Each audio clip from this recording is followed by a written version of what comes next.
ओम शांति। निसंदेह बाबा का हर एक बच्चा यही चाहता है कि जब भी मैं बाबा की याद में बैठूं, योग में बैठूं, तो मुझे एक गहरी अनुभूति हो।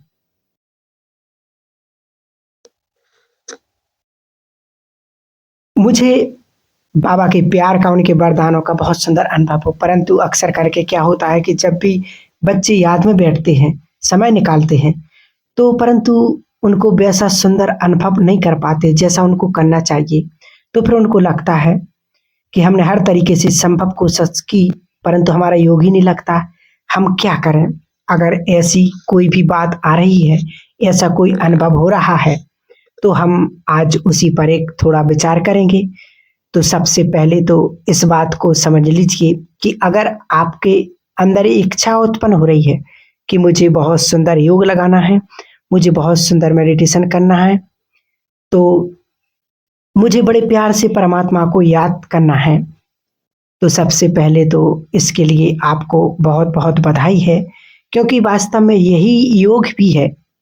क्योंकि जब छोटी छोटी दादियाँ आई थीं, तो ऐसा बतलाते हैं कि जब दादियाँ बहुत छोटी शुरुआत में आई थीं, तो दादी ने बाबा को बोला, बाबा आप हमेशा कहते हो कि मुझे याद करो, याद पर ही सारा मदार है।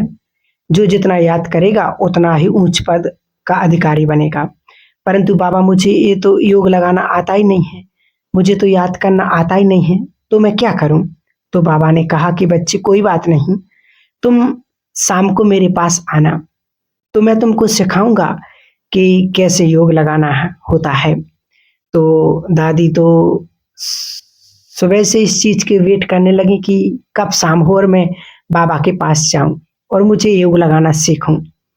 तो उनको लग रहा था कि कोई भी काम कर रही हूँ, भले सब्जी काम कर रही हैं, भोजन कर रहे हैं, या भोजन बनाने की सेवा कर रहे हैं, बर्तन सफाई की सेवा कर रहे हैं, जो भी कार्य करें, तो उनके मन में एक ही क्या चल रहा था कि कब शाम का समय आए, कब मैं बाबा के पास जाऊं और कब मैं मुझे बाबा योग लगाना सिखाएंगे। तब दादी बाबा के कमरे में जाती हैं और कहते हैं कि बाबा अब तो योग लगाना सिखा दीजिए, आपने कहा था शाम को आना, तो मैं तुमको योग लगाना सिखाऊंगा। तो बाबा ने बड़े प्यार से पूछा, बच्चे आज सुबह से क्या किया है?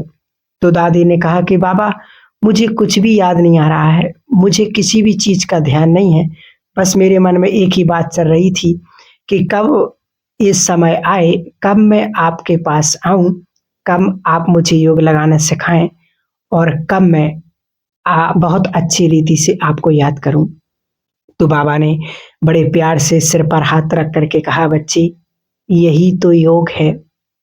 जब हमारे मन और बुद्धि के तार उस परमात्मा पिता से जुड़ी हुई है, भले वो कार्य कर रहे हैं, भले हम कुछ भी भोजन भी कर रहे, सो भी रहे हैं, इवन कुछ भी कर रहे हैं, यदि हमारे मन का कनेक्शन परमपिता परमात्मा के साथ जुड़ा हुआ है, तो यही योग होता है।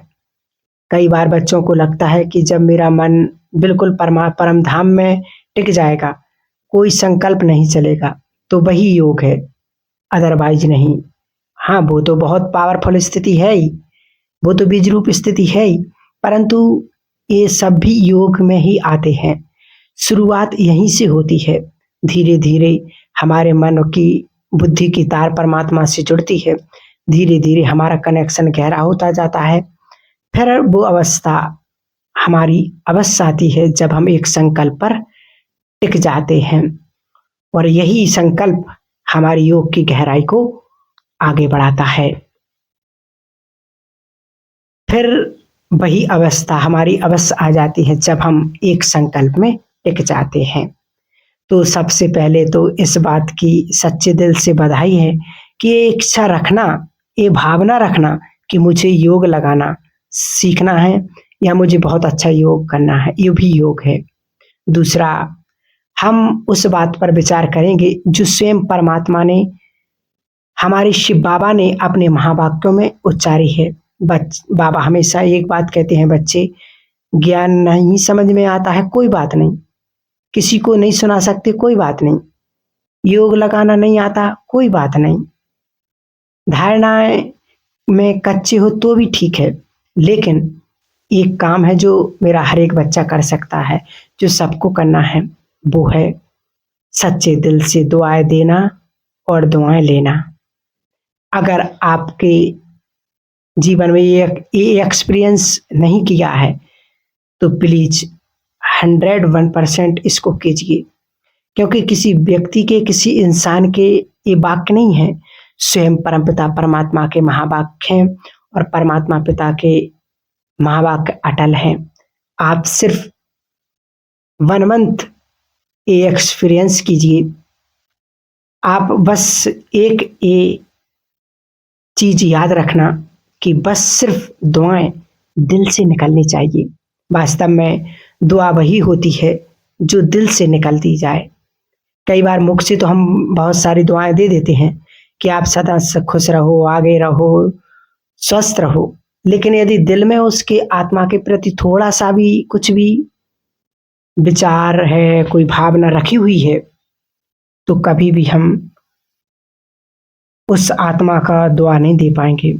और जो आत्मा दुआ से और दिल से नहीं निकलती है, वो दुआ कभी कबूल नहीं होती है। इसलिए सबसे पहले अपने दिल को साफ रख करना पड़ेगा। हर एक आत्मा, कोई भी आत्मा, कैसी भी आत्मा मेरे सम्मुख आए, तो दिल से दुआ निकल के जाए। जिस दिन मैंने ये करना सीख लिया, उस दिन मेरा योग ना लगे, ये असंभव है। इसका सबसे बड़ा कारण क्या होता है कि हमारा मन परमपिता परमात्मा से क्यों नहीं जुड़ पाता? क्योंकि मन में बहुत कुछ रखा हुआ है।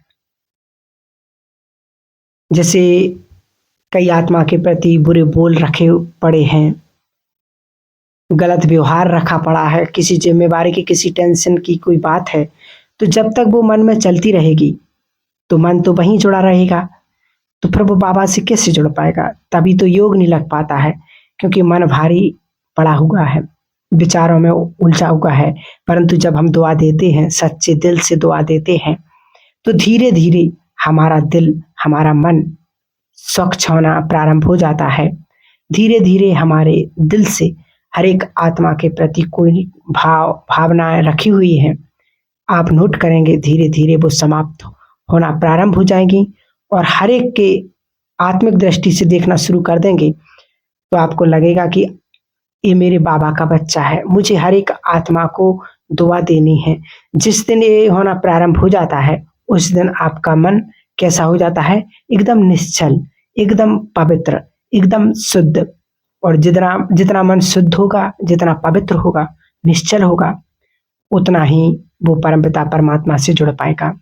इसलिए बाबा हमेशा मूल्यों में कहते हैं कि बच्चे कुछ भी नहीं कर सकते हो, तो सिर्फ एक काम करो, दिल से सबको दुआ दीजिए। इसके लिए आप छोटा-सा एक मेडिटेशन भी कर सकते हैं, ताकि आपके मन को वो प्रैक्टिस हो जाए कि जो भी आए, उसको मुझे दुआ देनी है। उसको आप 3 स्टेप में कर सकते। सबसे पहले आप परमपिता परमात्मा को आप निमंत्रण देंगे, फ़ील करेंगे कि परमात्मा पिता की पावरफुल छत्र छाया के नीचे मैं बैठा हूँ। सबसे पहले स्वयं को दुआ दीजिए। जो भी आपको अच्छा लगता है कि मैं बहुत शक्तिशाली हूँ, मैं पद्मापदम भाग्यवान हूँ, मेरे साथ स्वयं परमपिता परमात्मा की छत्र छाया है और मैं सदा सुरक्षित हूँ और मैं जो भी कार्य करूँगा या करूँगी, मुझे सफलता मिलेगी। मैं परमात्मा के नैनों का नूर हूँ। मैं उनके दिल तख्त का बच्चा हूँ।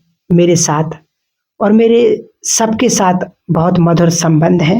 मैं सबको प्यार करता हूँ। मेरे दिल से सबके लिए दुआएँ निकलती हैं। जब हम ऐसी-ऐसी दुआएँ देंगे, तो उसके पश्चात फिर आप पूरे परिवार के सदस्यों को देखें और परमात्मा पिता की छत्र छाया में सबको भी दुआएँ दें कि सभी आत्माएँ बहुत अच्छी हैं, बहुत प्यारी हैं।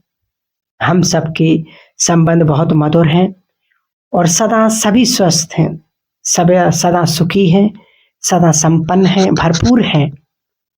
सभी को सफलता मिल रही है, सभी के मन और बुद्धि की तार परमात्मा से जुड़ गई हुई है। सब उस परमपिता परमात्मा की छत्र छाया के नीचे सुरक्षित हैं। हमारा घर स्वर्ग है।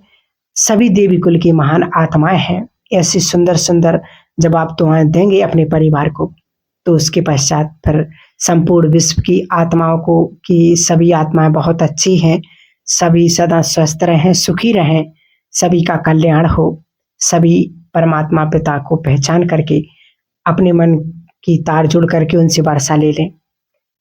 तो जब आप ऐसी अच्छी-अच्छी संपूर्ण विश्व को दुआएँ देंगे, कई बार जब आप ऐसी प्रैक्टिस करेंगे तो देखना कि आपके दिल से अपने आप ऑटोमेटिक दुआएँ निकलना प्रारंभ हो जाएँगी। तो इसको आप ज़रूर करें। 1 मंथ का पहले ट्राई करिए और आप फ़ील करेंगे कि आपका मन भी निश्चल होगा, आपके दिल में सर्व के प्रति प्यार, दुआएँ जागृत हो रही हैं और आपका योग भी बहुत सुंदर लगना प्रारंभ हो गया है। और तीसरा आप बहुत सुंदर एक उपाय कर सकते हैं। आपने सबने सुना होगा कि तन, मन और धन। मन कहाँ है? बीच में। अगर हमको कहीं भी अपने मन को लगाना है, तो वहाँ पर आपको तन और धन लगाना प्रारंभ कर दीजिए। जहाँ आपका तन लगता है, जहाँ आपका धन लगता है, वहाँ आपका मन ना लगे, ये असंभव है। अगर आप बहुत सेवाएँ करते हैं परमात्मा पिता के कार्य में, और धन, ये ज़रूरी नहीं कि कितना, आप चाहे अंश मात्र दीजिए, थोड़ा-सा दीजिए, कड़ा दाना दीजिए, लेकिन सच्चे मन से और सच्ची भावना से जब हम जहाँ आपका धन लगेगा, जहाँ आपका तन लगेगा, वहाँ आपका मन 101% लगेगा। कभी आपने नोट किया होगा, बाबा हमेशा कहते हैं कि बच्चे तन, मन, धन अपना सफल करो। परमात्मा पिता को क्या ज़रूरत है? वो तो दाता है। उनको कुछ चाहिए क्या बच्चों से? और बच्चे दे ही क्या सकते हैं? अपने पिता को, अपने दाता को कुछ दे सकते हैं? बिल्कुल भी नहीं, कभी भी नहीं। इतना सा भी नहीं दे सकते हैं, परंतु फिर भी परमपिता परमात्मा क्यों कहते हैं?